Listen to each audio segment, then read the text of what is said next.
பெருமான் சயன திருக்கோலத்தில் எழுந்துள்ளிருக்கார். இவர் ஒரு ராகவன். ஏற்கனவே விஜயராகவனை சேவிச்சுட்டோம், இப்போ வீரராகவனை சேவிச்சாகணும்.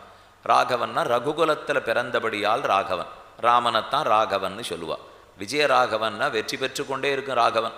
வீரராகவனால் எத்தனை பேர் போரிட எதிர்த்து வந்தாலும் துளியும் கலங்காமல் வீர சௌரிய பராக்கிரம எல்லாத்தோடையும் போரிடக்கூடிய ராமன் வீரராகவன்.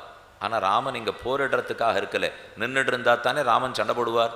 இங்கே ராமன் சயனிச்சுன்னுட்டார். ராமன் சயனிச்சுட்டு இருக்காரா? கேள்விப்பட்டதுலேயே வில்லு வாழெல்லாம் பிடிச்சி நின்றுட்டு இருப்பாரேனால் இங்கே யுத்தமெல்லாம் முடிஞ்சு போச்சு. ரொம்ப ஆச்சரியமான சன்னிவேஷம். ரொம்ப சாந்தமாக திருப்தியாக ராகவ பெருமாள் சயனிச்சுட்டு இருக்கார். திருவள்ளூர் பொதுவாக நாம் சொல்கிறது திருவள்ளூர், ஆனால் உண்மையில் அது திருவள்ளூர் இல்லை. திரு எவ்வுள் ஊர், எவ்வுள் ஊர், எவ்வுள் எந்த இடத்துல நான் படுத்துக்கணும் அப்படின்னு